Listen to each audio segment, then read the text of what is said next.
रात के 7:30 बज रहे थे। पिज्जा कॉर्नर रेस्टोरेंट में बैठा हुआ विक्की किसी गहरी सोच में डूबा हुआ था। यकीन नहीं होता, जो सुनैना मेरे साथ जीने मरने की कस्में खाती थी, मेरा बुरा वक्त आते ही वो ना जाने कहां गायब हो गई। ये डिलीवरी जॉब मैंने स्टार्ट तो कर दी, लेकिन लगता नहीं कि आगे ज्यादा दिन इसके साथ सरवाइव कर पाऊंगा। तभी उसके सामने रखा हुआ टेलीफोन रिंग करने लगा। उसने रिसीवर उठाकर कान पर लगाया। Hello, this is Vicky from pizza corner. बताइए, आपको क्या ऑर्डर करना है? जी, मैं सुमित्रा बोल रही हूँ। मुझे एक चीज बर्स्ट पिज्जा चाहिए। जी मैम, आपका एड्रेस बता दीजिए, मैं अभी लेकर आता हूँ। Black forest, bungalow number 56। Black forest? जी जल्दी आइएगा, मुझे बहुत जोर की भूख लगी है। विक्की ने उसका पिज्जा पैक करवाया और फिर अपनी बाइक निकालकर ब्लैक फॉरेस्ट के लिए चल पड़ा। ब्लैक फॉरेस्ट नाम से ही कितना डरावना लग रहा है, लेकिन क्या करें, काम है तो जाना तो पड़ेगा ही। तकरीबन 20 मिनट राइड करने के बाद वो एक चौराहे पर पहुंचा ही था कि उसकी बाइक बंद हो गई। शिट, अब इसे क्या हुआ? अजीब मुसीबत है, 10 मिनट के अंदर पिज्जा पहुंचाना है और ये बाइक खराब हो गई। कहते हैं मुसीबत में दोस्त बहुत काम आते हैं। अरे नवीन, तू यहाँ? हाँ, दोस्तों के साथ पार्टी करके घर लौट रहा था। तेरी वो बातें भी सुन ली जो तू अपने आप से कर रहा था। सुन ली है तो अब बता मैं क्या करूं? ये ऑर्डर मुझे ब्लैक फॉरेस्ट पहुंचाना है। कस्टमर एक लेडी है, देर हो गई तो पता नहीं क्या क्या बातें सुनाएगी। ओफो, अगर लेडी है फिर तो मैं तुझे ले चलता हूँ। वापस आते टाइम अपने साथ मैकेनिक को लेकर आ जाएंगे, क्या कहता है? विक्की ने ज्यादा नहीं सोचा और फिर अपनी बाइक को जंगल में पार्क करके वो नवीन के साथ आगे बढ़ गया। कुछ देर बाद दोनों ब्लैक फॉरेस्ट पहुंच गए। उनको दोनों तरफ घना जंगल दिखाई दे रहा था, ना कोई घर, ना कोई झुग्गी झोपड़ी। यार बस 5 मिनट बचे हैं मेरे पास और अभी तक कोई घर नजर नहीं आया, जल्दी करना। अगले 3 मिनट के अंदर ही उन्हें एक बड़ा बंगलो नजर आया। थैंक गॉड, हाँ यही वो एड्रेस है, बंगलो नंबर 56। नवीन ने बाइक गेट के अंदर ले ली। वो दोनों उतरकर दरवाजे पर पहुंचे। विक्की ने घंटी बजाई तो एक खूबसूरत लड़की ने दरवाजा खोला। उसने नीले रंग की साड़ी पहनी हुई थी, जिसे देखकर नवीन का दिल मचल उठा। जी मैम, मैं पिज्जा कॉर्नर से विक्की, ये रहा आपका पिज्जा। जी शुक्रिया। उसने पिज्जा विक्की के हाथ से ले लिया और फिर बोली, मैं अभी पैसे लेकर आती हूँ, आप यहीं पर रुकिए। ये कहकर वो एक कमरे में चली गई। यार ये लड़की नहीं, कोई अप्सरा लगती है और लगता है ये घर में अकेली है। मैं तो कहता हूँ चांस मारकर देख लेते हैं। नहीं यार, तुझे पता है ना मैं ऐसा नहीं हूँ। अरे तूने घर को नहीं देखा क्या? इतना बड़ा घर है, तिजोरी में माल भी बहुत होगा, हम दोनों की लाइफ बदल जाएगी। इतने में वो लड़की कमरे से निकल कर आई। लीजिए।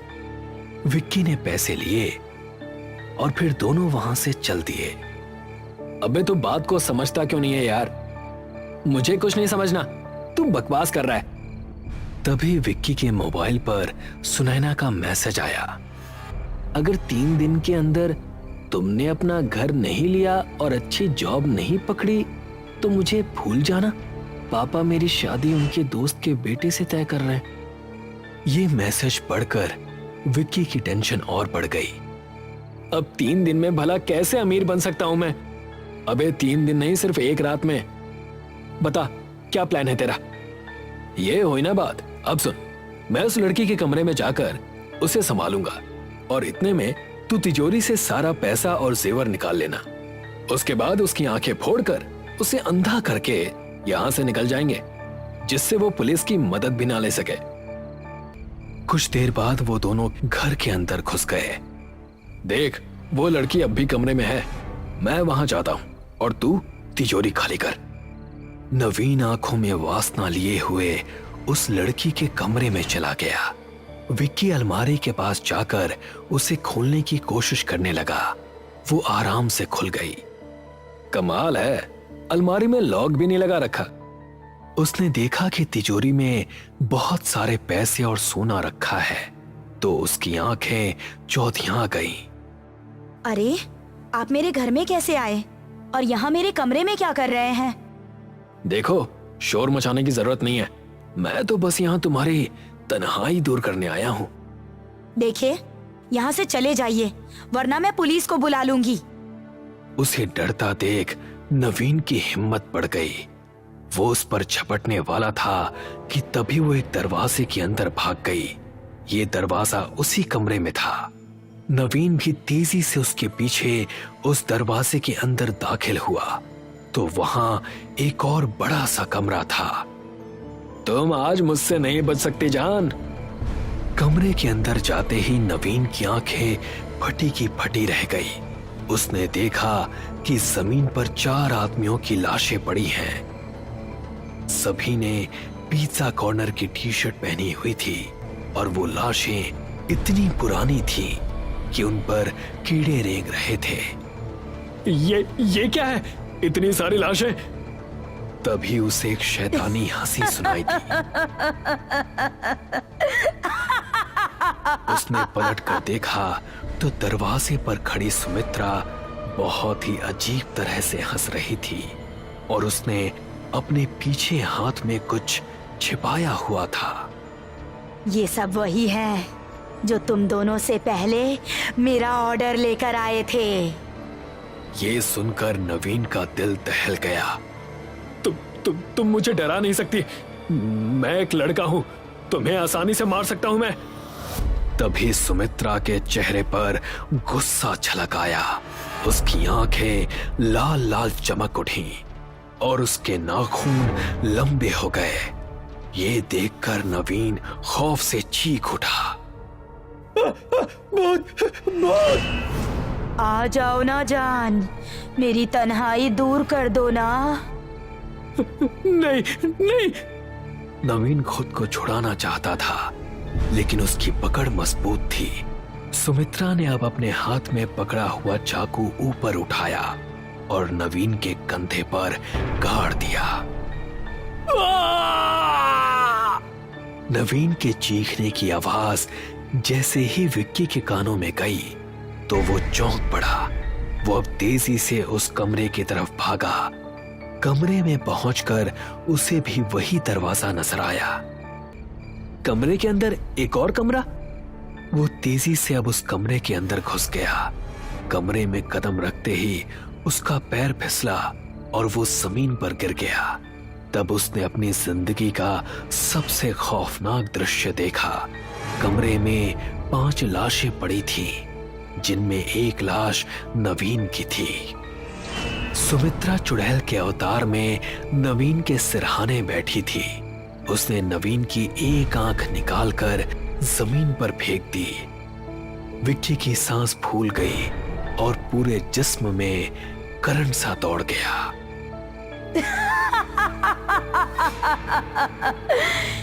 ये मेरा इस्तेमाल करके मेरी आंखें निकालना चाहता था ना?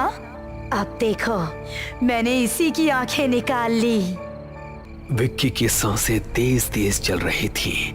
उसे समझ नहीं आ रहा था कि वो आगे करे क्या। वो भागने के लिए वापस दरवाजे की तरफ दौड़ा लेकिन दरवाजा अपने आप बंद हो गया। खोलो, दरवाजा खोलो, कोई मुझे बचाओ। तुम्हारी आखिरी सांस निकलने से पहले मैं तुमको कुछ बताना पसंद करूंगी। ये जो लाश तुम देख रहे हो सभी पिज्जा कॉर्नर के डिलीवरी बॉयज की है। इनको देखकर तुम्हारे मन में कोई सवाल खड़ा नहीं होता क्या? नवीन बस दरवाजे को पीटे जा रहा था लेकिन दरवाजा खोलने वाला बाहर कोई था ही नहीं। फिर सुमित्रा ने अपने आप ही बताना शुरू किया। सुमित्रा का हस्बैंड 1 हफ्ते के लिए बाहर गया हुआ था और वो घर पर अकेली थी। यार, अकेले होने पर तो कुकिंग करने का मन ही नहीं कर रहा। पिज्जा ऑर्डर कर देती हूँ। उसने पिज्जा कॉर्नर फोन करके पिज्जा ऑर्डर कर दिया। आधे घंटे बाद उसकी डोरबेल बजी। उसने दरवाजा खोला तो सामने डिलीवरी बॉय खड़ा था जिसके हाथ में पिज्जा था। वो उसे ऊपर से नीचे तक देखने लगा। लाइए, मेरा ऑर्डर दीजिए और अपने पैसे लीजिए। उसने उन्हें पिज्जा दिया और फिर बोला, क्या आप घर में अकेली हैं? आपको इससे मतलब? इतना बड़ा घर है, ऊपर से आप इतनी खूबसूरत, इसीलिए पूछ रहा हूँ, कहीं कोई फायदा ना उठा ले। आपको परवाह करने की जरूरत नहीं है। सुमित्रा ने डिलीवरी बॉय के मुंह पर ही दरवाजा बंद कर दिया, लेकिन उस डिलीवरी बॉय के दिमाग में वासना का जहर चढ़ गया था।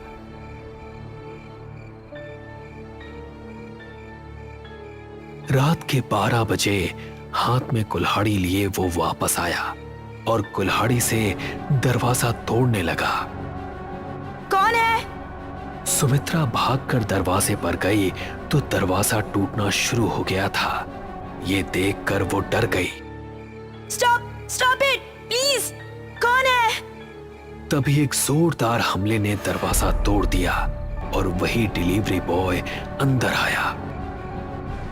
दूर रहो मुझसे, वरना मैं पुलिस को कॉल करूंगी। उस डिलीवरी बॉय ने सुमित्रा पर हमला बोल दिया। उस आदमी ने मेरे साथ जबरदस्ती की और इतनी दरिंदगी दिखाई जिसे मैं बर्दाश्त नहीं कर सकी, और तभी से मेरी आत्मा मेरे ही घर के अंदर कैद होकर रह गई है। मैंने ये तय किया कि मैं हर एक उस लड़के को खत्म कर दूंगी जो मुझे अकेला पाकर मेरे साथ जबरदस्ती करने की कोशिश करेगा। मुझे माफ कर दो, मैं तुम पर कोई हमला नहीं करने वाला था। लेकिन तुम आए तो उसी के साथ थे ना, जो मेरी इज्जत लूटना चाहता था। अब तुम्हें भी मरना होगा। ये कहकर उसने जमीन पर बड़ा चाकू उठाया और विक्की के पैर पर हमला किया। हे भगवान, मुझे बचा लो, मैं कभी कोई गलत काम नहीं करूंगा। विक्की जमीन पर गिरकर उठने की कोशिश करने लगा। तुम तो काफी मजबूत हो। चलो, पहले तुम्हारा पैर काट देती हूँ, उसके बाद आराम से मारूंगी तुमको। ये कहकर वो आगे बढ़ गई। या! नहीं! तभी विक्की का मोबाइल बज गया और उसमें से हनुमान चालीसा की आवाज आने लगी। बंद करो इसको, बंद करो। वो अपने कानों पर हाथ रखती हुई विक्की से दूर हट गई। अब विक्की की भी हिम्मत बढ़ गई। उसने देखा कि ये कॉल उसकी मम्मी की थी और हनुमान चालीसा उसकी रिंगटोन थी। लंगड़ाता हुआ सुमित्रा की तरफ बढ़ने लगा। दूर रहो मुझसे, मेरे पास मत आओ। इसको बंद करो, वरना मार दूंगी मैं। अब कुछ नहीं कर सकती। अब विक्की का दिमाग सही काम करने लगा था। उसने देखा कि उस कमरे में एक बड़ी खिड़की है जो बाहर की ओर खुली हुई है। जय बजरंगबली! नहीं! विक्की उस खिड़की से बाहर कूद गया। उसकी टांग में चोट आई थी, फिर भी जान बचाने के डर से वो भागा और फिर नवीन की बाइक पर बैठकर वहां से निकल गया। उसके कानों में अभी भी उस आत्मा के चीखने की आवाजें आ रही थी। तू मुझे चकमा नहीं दे सकता, नहीं दे सकता। विक्की ने स्पीड तेज कर दी और पीछे मुड़कर वापस देखने की उसकी हिम्मत नहीं हुई। रात के 2 बजे का समय था। राजन अपने दोस्त अभिमन्यु के साथ मुंबई से दिल्ली अपनी कार से जा रहा था। अभिमन्यु लगातार 9 घंटे से ड्राइव कर रहा था। लगातार ड्राइव करने की वजह से उसे बहुत थकान महसूस हो रही थी। अभिमन्यु, मुझे लगता है कि हमें राजस्थान से शॉर्टकट होकर दिल्ली जाना चाहिए। 2 घंटे पहले ही पहुंच जाएंगे। और वैसे लगातार कार ड्राइव करते करते मेरी हालत खराब हो गई है और ऊपर से पेट्रोल भी बहुत कम हो रहा है। हाँ यार, यहीं कहीं आसपास पेट्रोल पंप भी नहीं दिखाई दे रहा, इसलिए कहता हूँ राजस्थान होते हुए शॉर्टकट ले ले। वहां पर जरूर कोई ना कोई पेट्रोल पंप हमें दिख जाएगा। अभिमन्यु ने गाड़ी राजस्थान की ओर जाने वाले हाईवे पर मोड़ ली। लगभग 1 घंटे बाद अर्जुन और अभिमन्यु तेजी से गाड़ी ड्राइव करते हुए माधवगढ़ के एक सुनसान गांव की ओर से गुजर रहे थे कि तभी उनकी नजर एक पेट्रोल पंप पर पड़ी। अचानक अभिमन्यु की कार झटका देते हुए रुक गई। अर्जुन की आंख लग चुकी थी। कार अचानक रुकने से अर्जुन नींद से जागते हुए बोला, क्या हुआ? अरे दिखाई ही नहीं दे रहा है क्या? सामने पेट्रोल पंप है और कार में सिर्फ इतना ही पेट्रोल बचा है कि ये 20 से 30 किलोमीटर दूर ही चल पाएगी। एक पल को तो मुझे लगा जैसे कि एक्सीडेंट हो गया हो। अरे कार मैंने नहीं रोकी अर्जुन, मेरी नजर ही इस पेट्रोल पंप पर पड़ी थी और कार अपने आप झटका देते हुए रुक गई। लेकिन जो भी हुआ अच्छा हुआ, पेट्रोल तो हमें कहीं ना कहीं से डलवाना ही था ना। अभिमन्यु और अर्जुन कार से बाहर निकल आए। उन्होंने देखा उस पेट्रोल पंप पर एक भयानक और अजीब सा सन्नाटा छाया हुआ था। अरे यार, यहाँ तो मुझे कोई नहीं दिखाई दे रहा। कहीं ये पेट्रोल पंप बंद तो नहीं पड़ा? क्या नहीं, बंद तो नहीं है क्योंकि सामने ऑफिस तो खुला है और लाइट भी जल रही है। और वो देख, इस पेट्रोल पंप के अंदर तो एक छोटा सा रेस्टोरेंट भी है, उसके अंदर की भी लाइट जल रही है। मगर मुझे लगता है कि उस रेस्टोरेंट के अंदर भी कोई मौजूद नहीं। अरे तो इसमें टेंशन वाली क्या बात है? अपने हाथों से पेट्रोल डाल लेंगे। इतनी रात में कौन देखेगा हमें?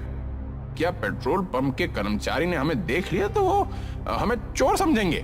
पेट्रोल पंप के आसपास इंसान तो क्या, एक चूहे का बच्चा भी नजर नहीं आ रहा। तभी उन दोनों के कानों में पीछे से किसी व्यक्ति की भारी आवाज टकराई। कौन हो तुम? उस आवाज को सुनकर वो दोनों चौंक कर पीछे की ओर देखने लगे। उन दोनों के सामने अजीब से चेहरे वाला एक व्यक्ति खड़ा हुआ था। यार, इसकी शक्ल तो बड़ी भयानक लग रही है। ऐसा लग रहा है जैसे कि शमशान घाट की चिता से अभी अभी उठकर आया हो। हाँ यार, बोल तो बिल्कुल सही रहा है। मैं खुद पहली नजर में इसकी शक्ल देखकर डर गया था। लेकिन हमें क्या, हमें सिर्फ पेट्रोल डलवाना है और यहाँ से निकलना है। इतना बोलकर अभिमन्यु उस कर्मचारी से बोला, अभी कुछ सेकंड पहले आप कहाँ पर थे? हमें तो आसपास कोई नहीं दिखा था। अपने काम से काम रखो साहब। कहो, किस काम से आए हो? अरे पेट्रोल भरवाना है, टैंक फुल कर दो। अभिमन्यु के कहने पर वो पेट्रोल पंप का कर्मचारी पेट्रोल डालने लगा। तभी अर्जुन की नजर उस पेट्रोल पंप की जमीन पर पड़ी। अर्जुन बुरी तरह से डर गया। अभिमन्यु, अरे नीचे देख, ये तो खून के धब्बे हैं। तभी उन दोनों के कानों में उस कर्मचारी की आवाज टकराई। टैंक फुल हो गया साहब, अब आप लोग जा सकते हैं। वो कर्मचारी देखते ही देखते उन दोनों की आंखों के सामने से गायब हो गया। ये देखकर अभिमन्यु और अर्जुन की आंखें दहशत से फटी की फटी रह गई। अरे लगता है हम दोनों गलत जगह आ गए हैं। वो दोनों तुरंत कार के अंदर बैठ गए। अर्जुन ने अपनी कार हाईवे पर दौड़ा दी।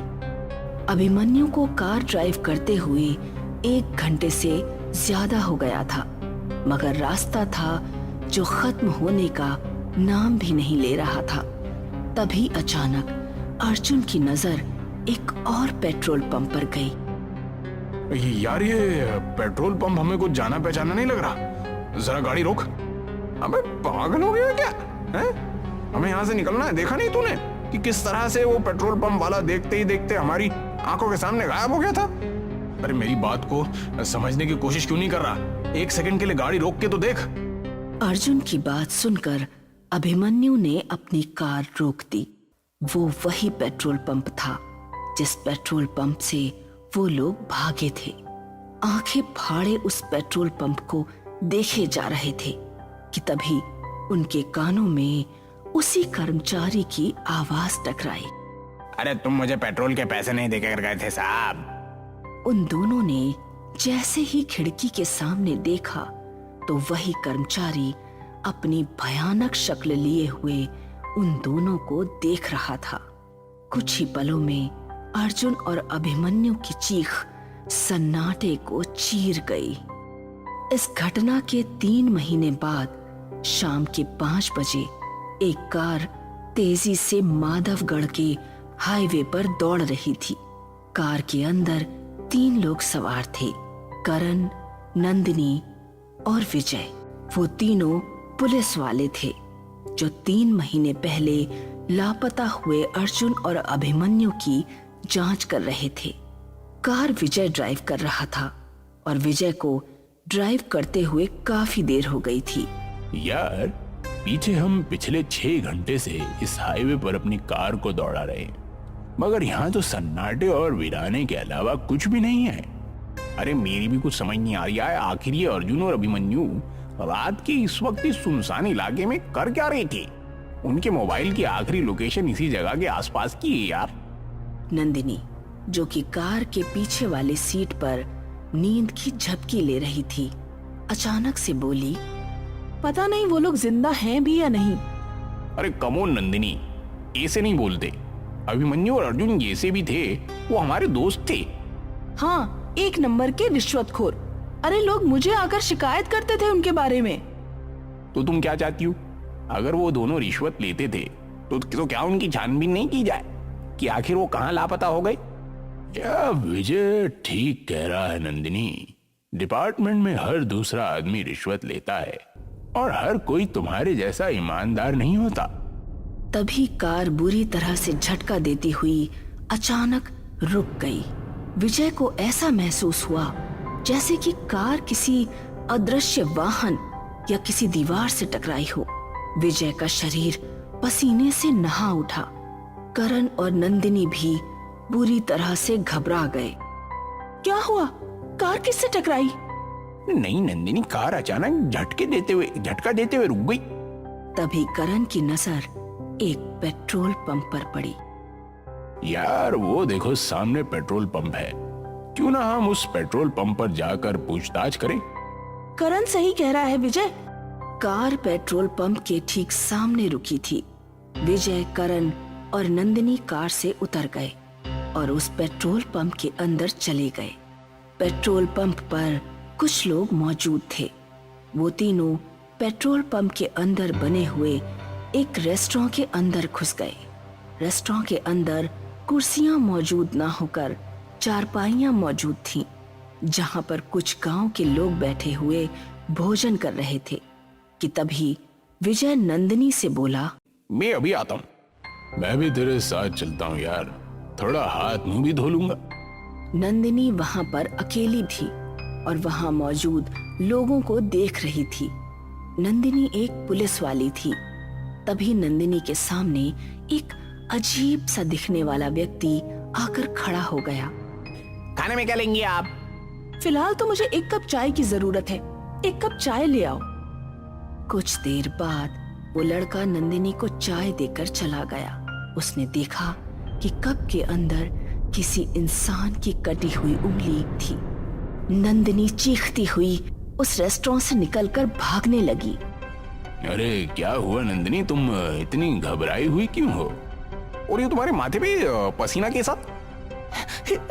ये पेट्रोल पंप अजीब सा है करण।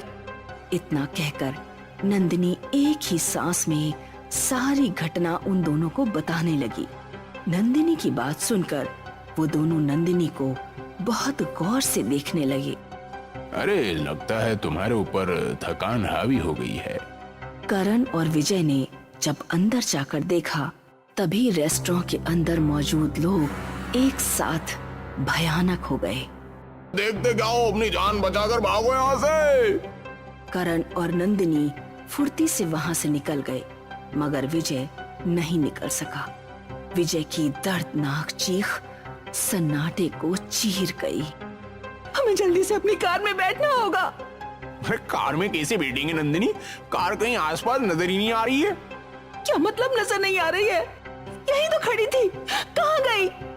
अरे हम दोनों को अब बातें करने में अपना वक्त बर्बाद नहीं करना चाहिए। जितनी तेज भाग सकते हो मेरा हाथ पकड़कर भागो। वो दोनों उस पेट्रोल पंप से दूर भागने लगे। वो दोनों बहुत देर तक हाईवे पर दौड़ते रहे। उन दोनों की सांस फूलने लगी। तभी नंदिनी चीखती हुई करण से बोली, अब तो उसी जगह वापस आ गए हैं करण। ध्यान से देखो, हम दोनों ने यहीं से तो भागना शुरू किया था। वो सामने पेट्रोल पंप है। करण की सांसें हलक में अटक कर रह गई। वो ठीक उसी पेट्रोल पंप के सामने ही थे। तभी उन दोनों के कानों में विजय की आवाज टकराई। अरे तुम दोनों मुझे अकेला मरने के लिए छोड़ गए? विजय एक भयानक शक्ल में क्रोध भरी नजरों से उन दोनों को देख रहा था। तुम दोनों को मुझे भी साथ लेकर चलना पड़ेगा। तभी उन दोनों के कानों में अर्जुन और अभिमन्यु की आवाज टकराई। विजय सही कह रहा है, तुम दोनों विजय को रेस्टोरेंट में अकेला छोड़कर भाग गए। करण और नंदिनी ने देखा तो उनके सामने अभिमन्यु और अर्जुन भी अपनी भयानक शक्ल लिए हुए खड़े थे। अचानक अभिमन्यु ने करण की गर्दन उसके धड़ से अलग कर दी और उसका सर नंदिनी के पास फेंक दिया। नंदिनी चीखती हुई अपने शरीर की पूरी ताकत लगाकर दोबारा भागने लगी। उसकी सांस फूल रही थी मगर उसने अपने कदम नहीं रोके। कौन हो तुम? नंदिनी ने एक ही सांस में कांपते हुए सारी घटना उस बूढ़ी स्त्री को बता दी। अब तुम यहाँ से नहीं जा सकती बेटी। क्या मतलब मैं यहाँ से नहीं जा सकती? बड़ी बेवकूफ लड़की हो। तुम तीनों उसी वक्त मर चुके थे जिस वक्त तुम्हारी कार झटका देते हुए रुकी थी। वो कार रुकी नहीं थी बल्कि उस कार का एक्सीडेंट हुआ था। क्या बकवास कर रही हो तुम? कार का एक्सीडेंट कैसे हो सकता है? बूढ़ी स्त्री नंदिनी का हाथ पकड़कर वो एक कार के पास ले आई। गौर से देख इस कार को लड़की, ये किसकी कार है? नंदिनी उस कार को फटी फटी आंखों से देखने लगी। वो कार उसी की थी। उसने देखा उसकी विजय और करण की लाशें पड़ी हुई थी। तुम तीनों की मौत यहीं हो गई थी। इस पेट्रोल पंप को देख रही हो? ये हॉन्टेड पेट्रोल पंप है, भूतिया पेट्रोल पंप। इस पेट्रोल पंप पर जो भी आता है हमेशा यहीं पर कैद होकर रह जाता है और यहाँ जो भी वाहन आते हैं अदृश्य हो जाते हैं। तुम्हारी कार किसी एक अदृश्य वाहन से टकराई थी। अगले दिन न्यूज़पेपर में नंदिनी, विजय और करण की फोटो छपी हुई थी और सभी जगह चर्चा थी कि एक बार फिर उसी हॉन्टेड पेट्रोल पंप पर 3 लोग लापता हो गए। ये क्या रहस्य है कोई नहीं समझ पाया और शायद कुछ रहस्य हमेशा रहस्य ही रहते हैं।